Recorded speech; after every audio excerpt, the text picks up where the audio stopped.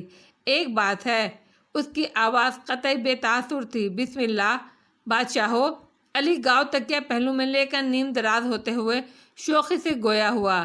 جب آپ مجھ سے بات کریں تو حویلی کی کسی شخص کا ذکر بیچ میں نہ لائیں۔ اس کی آواز میں کسی پاتال، کسی گہرے دکھ کی کاٹ تھی۔ عجیب تاثیر ہے نکاح کے چند بولوں کی۔ دو اجنبی رفاقت کی ہر لہر کو دل سے گزرتا محسوس کرنے لگتے ہیں۔ قربتیں اپنی جگہ آپ بنانے لگتی ہیں۔ حالانکہ اس نے کتنا مصمم ارادہ کیا تھا کہ وہ علی کو ہر طرح سے مایوس کرے گی، قہر اوڑھ لے گی، بیگانگی لپیٹ لے گی، اور علی کے وارفتہ اور اپنائیت بھرے لب و لہجے نے اسے بے حد کمزور کر دیا۔ اس پر وہ نفسیاتی ٹریٹمنٹ جو عموماً دلہن کو دی جاتی ہے، تزئین نے اسے یہاں پہنچانے سے پہلے جانے کتنی قسم کی نصیحتیں کی تھیں۔ علی کے لیے اس کے دل میں ایک دروازہ بے آواز کھولنے کی کوشش کی تھی۔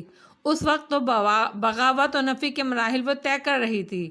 تزئین کا ایک ایک لفظ اسے چھل نہیں کر رہا تھا، مگر علی کے لب و لہجے کی خواب پرور حلاوت یادداشت کے خفیہ گوشوں سے تزئین کے نفسیاتی داؤ پیچ ڈھونڈ لائی تھی۔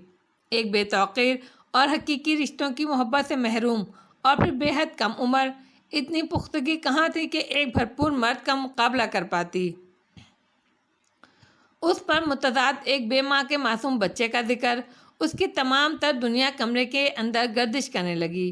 آپ کی بیوی، اس نے کچھ بولنا چاہا۔ وہ تو اب آپ ہیں، وہاں سے برجستہ جواب آیا۔ میرا مطلب ہے کہ حیا نے اس کی قوت منتشر کر رکھی تھی۔ وہ عشق کرتی تھی مجھ سے، میرے اپنے قبیلے کی تھی، بچپن کی مانگ تھی، مگر ایسا ہوا کہ ہمارے خاندانوں میں قتل کی وجہ سے دشمنی ہو گئی، اور دشمنی بھی اعلیٰ درجے کی۔ اس وقت میں پڑھ رہا تھا، اس دشمنی کے نتیجے میں ہماری منگنی ختم ہو گئی۔ دکھ تو خیر مجھے بھی بہت تھا، میں کیونکہ مرد تھا، اور اپنے باپ دادا اور میرے باپ دادا مجھے صبح شام غیرت و مردانگی، جس کا مطلب خون کے بدلے خون تھا، کا سبق پڑھاتے تھے۔ اسی لیے میری توجہ کئی جگہ بڑھ گئی، مگر اس کی توجہ صرف ایک سمت تھی، یعنی میری طرف۔ وہ مجھ سے جدا ہونے پر کسی قیمت پر راضی نہیں تھی۔ ایک رات وہ ڈھیروں سونا پہن کر میرے کمرے میں آ گئی اور فرار ہونے کی ضد کی۔ اس کی شادی کہیں اور طے کر دی گئی تھی۔ وہ بہت جذباتی ہو رہی تھی۔ میں نے اسے بہت سمجھانے کی کوشش کی تو اس نے مجھے بزدلی کا طعنہ دیا اور کہا کہ اگر میں نے اس کا ساتھ نہ دیا تو وہ کنویں میں چھلانگ لگا دے گی یا اپنی شہرک کاٹ لے گی۔ وہ جس انتہا پر پہنچ چکی تھی، کچھ بعید نہیں تھا کہ وہ یہ سب کچھ کر گزرے گی۔ میں اٹھ کھڑا ہوا۔ مجھے اس کی شدید محبت نے سب کچھ بھلا دیا۔ 5,000 روپے اور ایک رائفل لے کر میں اپنے قبیلے کو ہمیشہ کے لیے چھوڑ آیا۔ ہمیشہ کے لیے اس لیے کہ اس اقدام کے بعد نہ میں اپنوں کے لیے قابل قبول تھا، نہ ان کے رشتہ داروں کے لیے بھی۔ وہ بھی میرے سر کی قیمت لگا دیتے۔ مطربہ نے لرز کر پہلی مرتبہ اس کی سمت دیکھا۔ تپتا ہوا سرخ رخساروں والا صحت مند چہرہ، گھور سیاہ مگر روشن کھلی آنکھیں، گہری تلاش کے خوبصورت ہونٹوں پر سیاہ گھنی مونچھیں جھکی ہوئی تھیں۔ اس نے مطربہ کو بغور اپنی سمت دیکھتے پا کر شرارت آنکھوں میں سمو کر جواباً اس کی آنکھوں میں جھانکا۔ ساتھی پسند آیا؟ بہت اعتماد سے بولا۔ مطربہ نے جھینپ کر پلکیں جھکا لیں، پھر اس کے لبوں نے جنبش کی۔ اس کے حساب سے ابھی بات مکمل نہیں ہوئی تھی۔ پھر یہ کہ ہم نے پہلی فرصت میں شادی کر لی۔ میں نے تعلیم کا سلسلہ جاری رکھا۔ اس دوران چھوٹی موٹی ملازمت بھی کرتا رہا۔ 2 برس بعد ہمارے ہاں بیٹا پیدا ہوا اور ٹھیک اس کی پیدائش کے 1 سال بعد وہ مجھے اپنے بیٹے کو ہمیشہ کے لیے چھوڑ کر اپنے حقیقی منزل کی طرف لوٹ گئی۔ مجھے اس کے چلے جانے کا بہت دکھ تھا۔ وہ مجھے چاہے جانے کے عظیم جذبے کی لذت سے آشنا کر گئی تھی۔ اس نے صرف مجھے دیا، مجھ سے کبھی کچھ مانگا نہیں۔ انسانوں کی اس بستی میں اس نے مجھے ہر موڑ پر بہت اہم ہونے کا احساس دلایا، بہت خود پسند بنا دیا تھا۔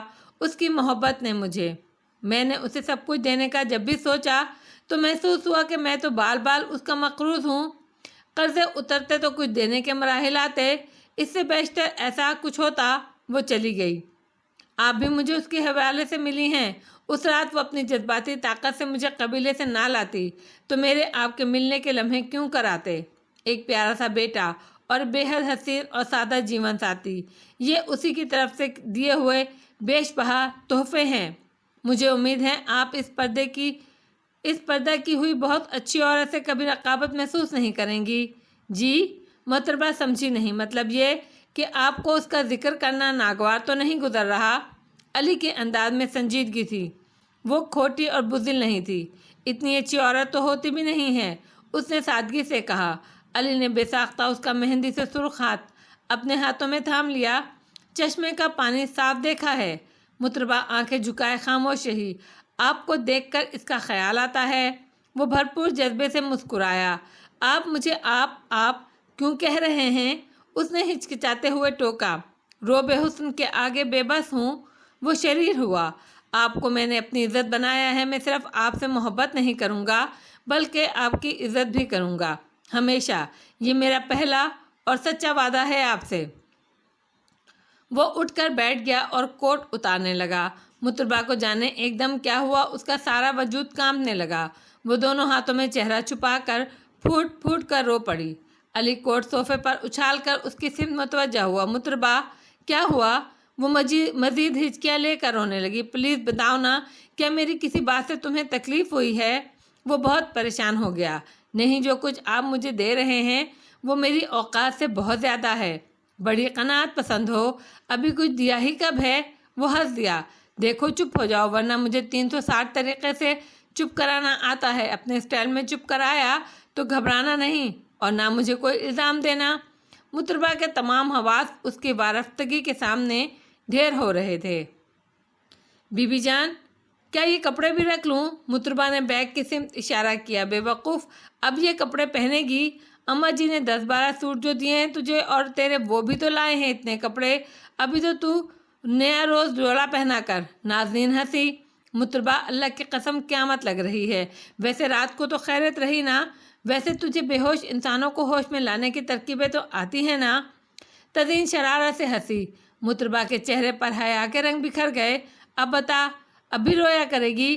تزین نے چھیڑا۔ اسی دم Timur Ali Khan drawing room میں داخل ہوئے۔ وہ اسی سمت رخ کیے کھڑی تھی۔ السلام علیکم۔ اس کی آواز اتنی دھیمی تھی کہ بامشکل سنی جا سکتی تھی۔ بس سلام آپا۔ اماں جی کہاں ہیں؟ انہوں نے اچتی سی نگاہ اس پہ دوڑاتے ہوئے تزین سے پوچھا۔ برآمدے میں تو ہی بیٹھی تھی، وہاں نہیں ہیں کیا؟ تزین کے بجائے نازنین نے جواب دیا۔ نہیں، وہاں تو نہیں ہیں۔ انہوں نے پھر ایک الجھی ہوئی نگاہ مطربہ پر ڈالی۔ گہرے میرون کامدارنی سے مرصع سوٹ میں ایک نئی زندگی کا انکشاف اس کے ایک ایک نقش پر سب تھا۔ اس نے یکدم تیمور علی خان کی سمت سے رخ موڑ لیا۔ بی بی جان، اگر میں ان سے کہوں تو کیا یہ مجھے نانی سے ملانے لے جائیں گے؟ کہہ کر تو دیکھو، افق کے اس پار بھی لے جائیں گے ہمارے علی مہمندی صاحب۔ نازنین کھلکھلا کر ہنسی تھی۔ مطربہ کو تیمور کی موجودگی کے خیال سے کچھ زیادہ ہی حیا آ گئی۔ ہاں، نانی تو نانی ہے، اب تو تم ان کے ساتھ اپنی ماں کے پاس بھی ملنے جا سکتی ہو۔ اب تمہیں پتہ چلے گا کہ ہم نے تمہارے ساتھ بھلائی کی ہے یا برائی۔ تیمور علی خان کی آواز اس کی سماعت سے ٹکرائی۔ بعض انسانوں پر اتنی مشکلیں آ پڑتی ہیں کہ انہیں بھلائی برائی کی تمیز نہیں رہتی۔ وہ عجب سے انداز میں بیگ بند کر کے ایک طرف رکھتے ہوئے بولی۔ ذہین تو بہت ہے مطربہ، کوئی حیرت کی بات نہ ہوگی اگر تو کچھ دن بعد علی محمد کی استانی نہ ہو گئی۔ تزین نے اپنی حیرت کو شوخی سے چھپایا۔ ارے تم لوگ یہاں ہو، بتاؤ مطربہ بھی ہے، اس کا سامان دیکھ لیا؟ تیمور، میں نے تمہارے بابا صاحب سے کہا تھا کہ علی کو کچھ نقد رقم دے دیں اپنی طرف سے، گھر کی ضرورت کی چیزیں مطربہ اپنی پسند سے لے لے گی، اب اتنی جلدی کیا ہو سکتا تھا؟ اماں جی 200 روپے ہیں میرے پاس، وہ سادگی سے بولی۔ تزئین اور ناظرین کے قہقہ بلند اور اماں جی اور تیمور علی خان کی مسکراہٹیں مبہم تھیں، گویا ابھی تک پیچھا نہیں چھوٹا ان 200 روپے سے۔ تیمور علی خان صوفے پر بیٹھ گئے۔ اماں جی، علی نے بھی کچھ لینے سے انکار کر دیا ہے، بابا صاحب نے بہت اصرار کیا تھا مگر وہ نہیں مان رہا۔ اماں جی، کیا ضرورت ہے، میری اوقات سے بڑھ کر سلوک کیا ہے آپ نے؟ مطربہ کی آواز بھر آ گئی۔ یوں نہیں کہتے، تیرے نانا تو قول نبھانے والے اصیل تھے، اور کیوں نہ ہوتا، سید زادہ تھا، کم نسب تو نہیں ہے تو؟ اللہ لگتی تو یہ ہے کہ تو نوکرزاد ہو کر سجی ہی نہیں، اللہ نے تیرا نصیب کھول دیا، خوش رہ۔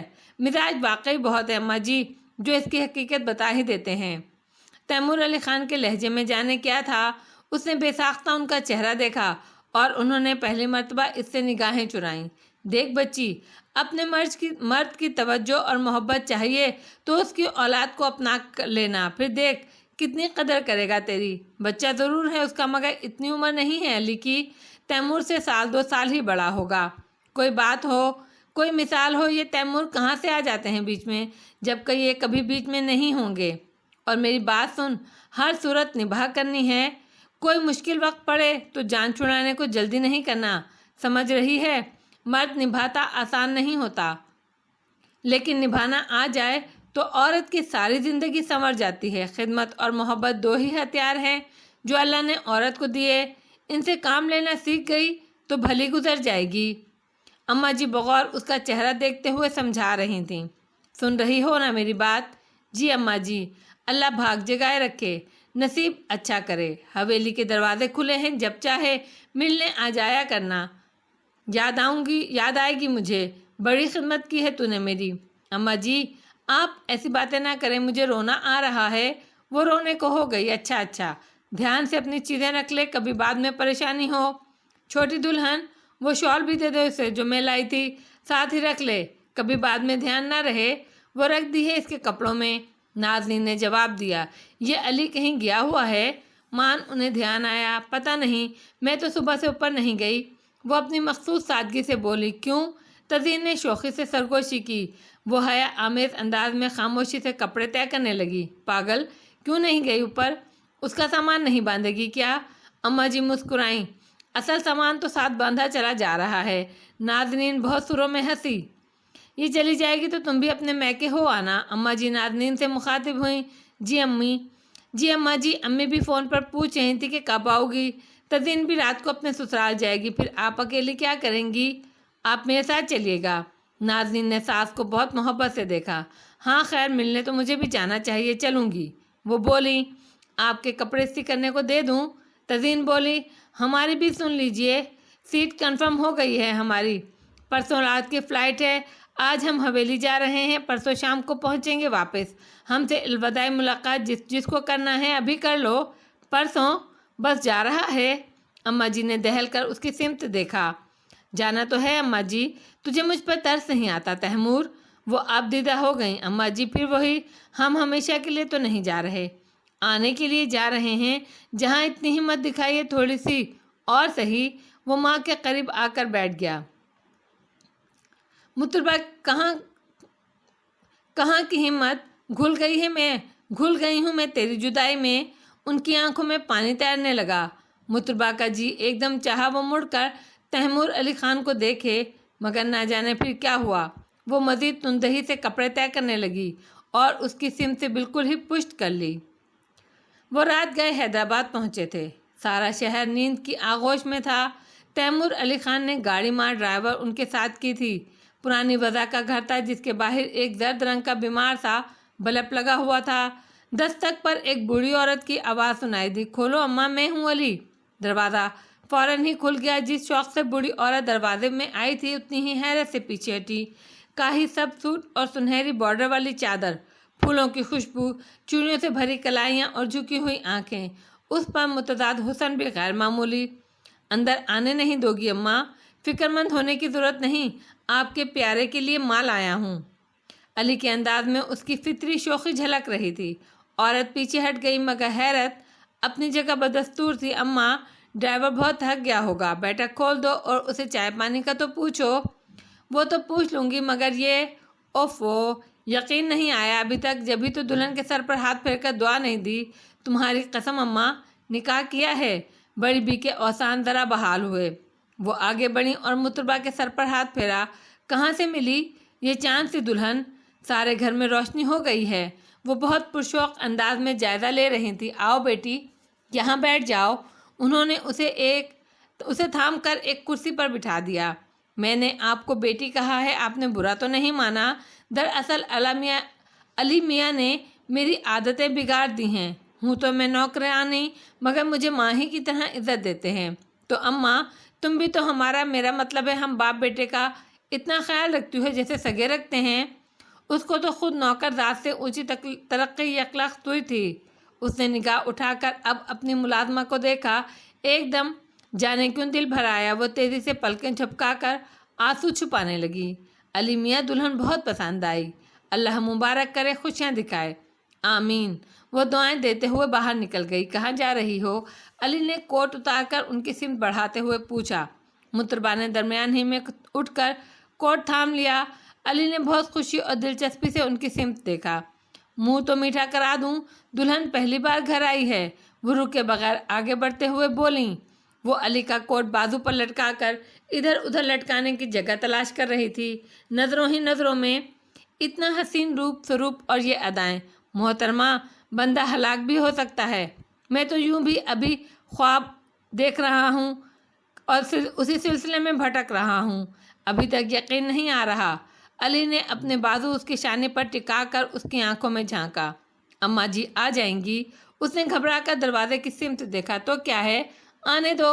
علی نے شرارت سے نچلا ہونٹ دانتوں تلے دبایا۔ شرم نہیں آتی آپ کو؟ حیا سے اس کی حالت غیر ہو گئی۔ دھیان نہیں دیا کبھی اس پوائنٹ پر؟ اس نے قہقہہ لگا کر بازو ہٹا لیا۔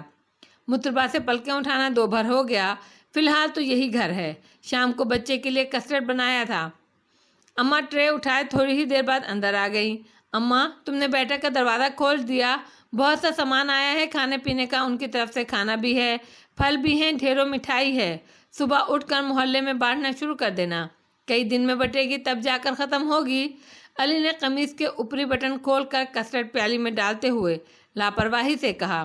ماشاءاللہ، بڑے دل والوں کی اولاد ہے۔ مطربہ کا چہرہ یکلخت سفید سا پڑ گیا۔ اندیکھے روشن چراغوں کی لوئیں ٹمٹمانے لگیں۔ یہ لیجیے محترمہ، علی نے بہت شوق انداز میں اس کے سامنے پیش کی۔ اس پر اماں کے جملے نے کوئی اثر نہیں ڈالا، یا پھر اسے اپنے اعصاب اور افعال پر بہت کنٹرول تھا۔ مطربہ نے پیالہ تھام لیا۔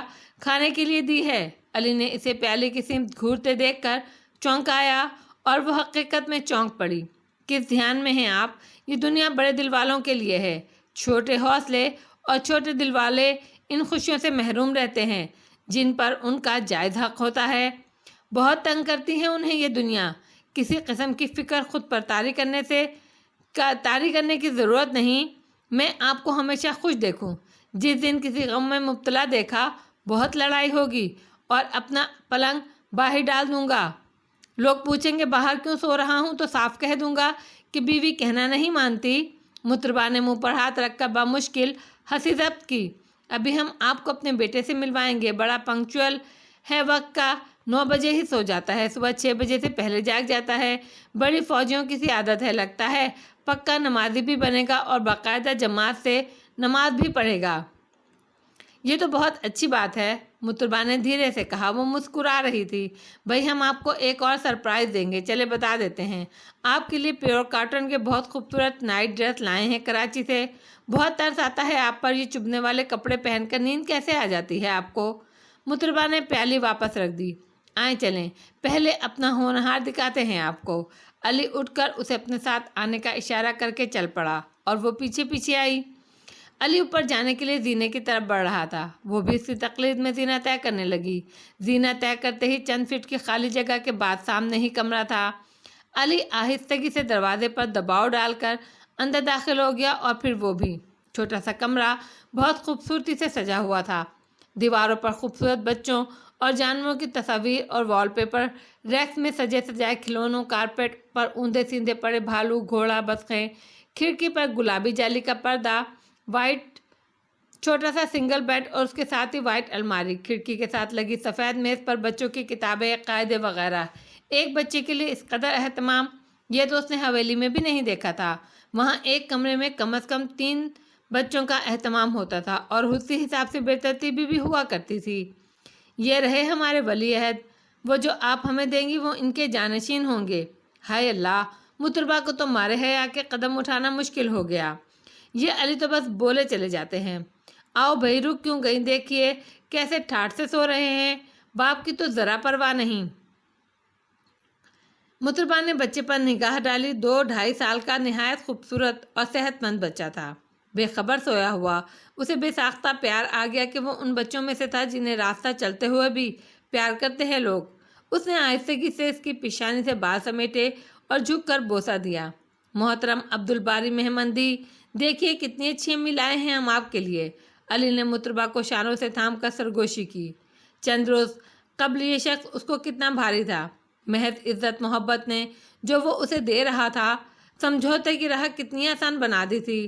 خواب کے طلسم اتنی آسانی سے کب جان چھوڑتے ہیں، مگر محبت بھی ایک قیامت ہے، انقلاب ہے، بشرطے کہ محبت کیسا لگا، بشرطے کہ محبت ہو۔ کیسا لگا آپ کو ہمارا بیٹا؟ ماشاءاللہ بہت پیارا ہے، اسے واقعی بچہ دیکھ کر بہت خوشی ہوئی تھی۔ اسے حیدرآباد میں رہتے ہوئے ٹھیک 1 ماہ ہو رہا تھا۔ 10 دن پہلے علی اسے نانی سے ملوا کر لایا تھا۔ نانی بہت بیمار تھیں، اسے بہت دکھ ہوا۔ اس نے کہا بھی کہ وہ ساتھ چلے، اب تو اس کا اپنا گھر ہے، مگر اس کی نا کو وہ ہاں میں نہیں بدل سکی۔ سردار ماموں نے علی کی بہت آؤ بھگت کی۔ زندگی میں پہلی بار مطربہ کو گلے سے لگایا، سر پر ہاتھ پھیرا، چلتے ہوئے 1 جوڑا اور 10 روپے بھی دیے۔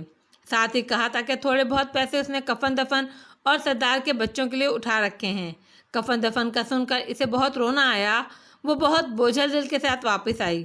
یوں محسوس ہو رہا تھا جیسے یہ ان کی آخری ملاقات تھی نانی سے۔ چلتے ہوئے نانی نے کہا تھا، زیتون بانو، علی تیرا مرد ضرور ہے، مگر یہی میری عمر بھر کی کمائی ہے۔ عمر بھر کوشش کی کہ اس کا احسان میرے سر پر نہ ہو، اپنی محنت مزدوری کی روٹی کھاؤں، مگر 16 آنے اور حویلی والوں نے جو احسان کیا ہے میرے پاس اس کا بدل نہیں، سوائے اس دعا کے کہ حویلی کی جتنی بیٹیاں ہیں اللہ ان کے نصیب اچھے کرے۔ وہ حیدرآباد آ کر بہت دن اداس رہی۔ پھر ایک روز علی نے اسے خوشخبری سنائی کہ بصیر علی خان کی شادی ہو رہی ہے۔ آج آفس میں اماں جی کا ٹیلی فون آیا تھا۔ انہوں نے کہا ہے پہلی فرصت میں مطربہ کو حویلی بھجوا دوں۔ اسے بصیر علی خان کی شادی کا بہت انتظار تھا، اور یہ بھی کہ کوئی تیاری کرنے کی ضرورت نہیں، میں نے اس کے لیے کپڑے بنوائے ہیں۔ اماں جی اس کی اس اپنائیت بھرے پیغام پر اس کی آنکھیں بھر آئیں۔ اسے یوں محسوس ہوا جیسے وہ بہت مضبوط میکے کی بیٹی ہے۔ علی نے تو کوئی ایسا تاثر نہیں دیا کہ وہ بچے کو ساتھ لے کر جائے۔ اس نے خود کہا کہ وہ بچے کو ساتھ لے کر جائے گی، اور جب وہ گلابی سوٹ اور سرخ چادر میں بچہ گود میں اٹھائے حویلی میں داخل ہوئی تو وہاں ایک خوشی کی لہر دوڑ گئی۔ ایک لمحے کو تو اسے یقین ہی نہیں آیا کہ وہ حویلی والوں کو اتنی پیاری ہے۔ واہ مطربہ، کیا ریڈی میڈ اولاد ملی ہے، ماشاءاللہ کتنا پیارا بچہ ہے۔ تزین نے بے اختیار بچہ گود میں لے کر رخسار چوم لیے۔ ماشاءاللہ بڑا جلدی ہل گیا تجھ سے۔ بچے نے منہ بسور کر مطربہ کی طرف ہاتھ بڑھائے تو اماں جی نے بہت خوشی سے کہا، آخر کس باپ کی اولاد ہے جو اس سے ایک لمحے کو ہل گیا۔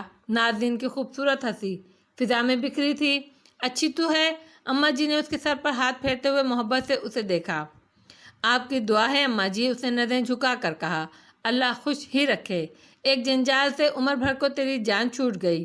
وہ جذبہ تشکر سے چور انداز میں جیسے خود کلامی کر رہی تھیں۔ آج کل تو بڑا کام ہوگا حویلی میں، اس نے بچے کو تھپکتے ہوئے کہا۔ ہاں مگر ہم تجھ سے کام نہیں کرائیں گے، تیرا مرد کیس بنا دے گا ہم پر، آخر پولیس والا ہے۔ اماں جی نے بھی مذاق کیا۔ نہیں اماں جی، میں تو اب بھی آپ کی باندھی ہوں، وہ بہت دھیمی آواز میں کہہ رہی تھی۔ باندیاں تو تیری 12 پشتوں میں ہوتی آئی ہوں گی، ایک ذرا آزمائش تھی بس تجھ پر۔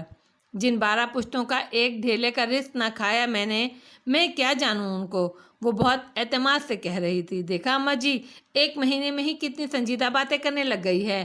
تزین نے ہنس کر کہا، نہیں خیر سمجھ والی تو یہ ہے۔ اماں جی نے شفقت بھرے انداز میں اسے دیکھا۔ مگر تیمور تو یہ کہتے ہیں کہ سر سے گزر جاتی ہیں، اس کے ہماری باتیں بہت آسان انداز میں بات کرنی پڑتی ہے اسے۔ ناظرین نے کہا۔ مطربہ جیسے ایک دم چونک پڑی، یہ تو خیال ہی نہیں آیا کہ نان سینس احمق کہنے والا اب اس حویلی میں، اس وطن میں ہے ہی نہیں۔ اسے حویلی میں یکا یک بہت بڑی کمی محسوس ہوئی۔ چرمی بوٹوں کی چرچراہٹ، دینا اترتے ہوئے قدموں کی مخصوص دھمک، اس کی آمد سے قبل ہی اس کی آمد کا اعلان، ایک مخصوص خوشبو کی زبانی، ایک خاص انداز کی کھنکار، جانے کیا کیا کم ہو گیا تھا حویلی میں۔ اس کے اندر وحشت کے بگولے ناچنے لگے۔ اسے محسوس ہوا کہ علی کی ذات اتنی ہنگامہ پرور اور پرجوش و پرشور ہے کہ ذات کے بند دروازے کھلنے کی فرصت اور مہلت نہیں ملتی۔ محض اتنی سی دوری نے اندر اکھاڑ پچھاڑ شروع کر دی تھی۔ اس نے گھبرا کر بچے کی پیشانی پر بوسہ دیا۔ بچے کا نام کیا ہے؟ اماں جی کو وہ بہت اچھی لگی بچے کو پیار کرتے ہوئے۔ باری۔ اس نے دوبارہ اس کی پیشانی پر بوسہ دیا۔ بڑا جچ رہا ہے یہ نام بچے پر۔ تدین نے بہت خوش ہو کر اپنی پسندیدگی کا اظہار کیا۔ میرے خیال میں تو پورا نام عبدالباری ہوگا۔ وہ پھر گویا ہوئی۔ جی، عبدالباری مہمندی، اس نے تائید کرتے ہوئے پورا نام بتایا۔ والد صاحب، واہ صاحب، کیا پرروب نام ہے۔ ناظرین نے بچے کا رخسار چھو کر کہا۔ اسے نیند آ رہی ہے، اوپر سلاؤں؟ نیچے تو بہت شور ہے۔ وہ اٹھ کھڑی ہوئی۔ 16 آنے کی کوٹھی میں نہ چلی جانا، اماں جی نے اوپر آخری والا کمرہ کھلوایا ہے۔ عالمتاب بھی آ گئی تھیں۔ دودھ پلا دے، پہلے آرام سے سوتا رہے گا، اماں جی نے تائید کی۔ ڈبے کا پلاتی ہوگی؟ تزین نے شرارت سے کہا۔ جی۔ وہ جھینپ کر مسکرا دی۔ لو، اس عمر میں تو یوں بھی اپنا چھوٹ جاتا ہے۔ اماں جی مذاق نہیں سمجھیں، سیدھے پن میں کہہ گئیں۔ ہاں اماں جی، ابھی اس کی عمر ہی کیا ہے؟ ناظرین مسکرائی۔ ارے میں بچے کی بات کر رہی ہوں، ماشاءاللہ 2 سال کا تو ہو گیا ہے نا؟ اماں جی نے پھر سادگی سے وضاحت کی۔ جی، یہ بتا رہے تھے کہ 2 سال کچھ مہینے کا ہو گیا ہے۔ وہ بولی۔ ہائے ظالم، کیا آفت لگی ہے وہ ان کہتے ہوئے۔ اب بتا، بہت رو رہی تھی کہ شادی نہیں کروں گی؟ تزین نے کھنچائی کی۔ واقعی لگ رہا تھا کہ عین نکاح کے وقت انکار کر دے گی۔ تزین بھی گویا ہوئی۔ مطربہ کا چہرہ ایک دم بے تاثر ہو گیا، نئے سرے سے جیسے حواسوں پر برف پڑ گئی۔ اس کی نظریں بے ساختہ اس سمت اٹھ گئیں جہاں سے چھپ کر اس نے دل کی ویرانی کا پہلا مرحلہ طے کیا تھا۔ درخیز زمین پر پہلی بار ہل چلا تھا۔ سبزے کے شوق میں جیسے زمین کو روندے جانے کی تکلیف نہیں ہوئی، یا یہ کہ روئیدگاں پھوٹنے کی لذت ہر اذیت بھلا دیتی ہے، ایسے ہی روئیدگاریاں پھوٹی تھیں کہ بے پھل پھول کے جھاڑ اگے تھے۔ اس نے خود پر قابو پا کر بچے کو شانے سے لگایا اور اندر کی سمت بڑھ گئی۔ بصیر علی خان کی رسم اپٹن کا ہنگامہ تھا۔ وہ بچہ ماما بلی کو تھما کر اپنی تیاریوں میں مصروف تھی۔ ہال میں صوفے پر پڑے استری شدہ کپڑے اٹھانے آئی تھی۔ تقریب باہر باغ میں ہو رہی تھی۔ فی الحال سب اپنے اپنے کمروں میں تیار ہو رہے تھے۔ وہ کپڑے بازو پر لٹکا کر باہر کی طرف بڑھی ہی تھی کہ فون کی گھنٹی بجنے لگی۔ اس نے آگے بڑھ کر فون اٹھایا اور اپنے مخصوص انداز میں پوچھا۔ کون نہیں، تیمور علی خان۔ دوسری طرف سے آواز آئی۔ وہ تو جیسے اچھل پڑی۔ السلام علیکم خان۔ مطربہ۔ وہاں سے استفسار ہوا۔ جی خان۔ اس کا لہجہ سرد ہو گیا۔ شکر ہے آپ کو میرا نام تو یاد ہوا۔ علی کیسا ہے؟ شاید زندگی میں کبھی پوچھ ہی لو کہ تم کیسی ہو۔ اسے سوچا۔ جی ٹھیک ہے۔ اچھا سنو، پہلے ناز بھابھی کو بلاؤ، پھر 3-4 منٹ کے وقفے کے بعد اماں جی کو بلا لانا۔ عجب طرح کا پیغام تھا۔ اس نے ریسیور رکھ دیا۔ عین اسی لمحے ناظرین ہال میں داخل ہوئی۔ آپ کا فون ہے، چھوٹے خان ہیں، اس نے سنجیدگی سے کہا۔ اوہ تیمور۔ ناظرین وفور شوق سے آگے بڑھی۔ ہیلو تیمور۔ والسلام۔ اچھا ٹھیک ہو نا؟ ہاں بتاؤ۔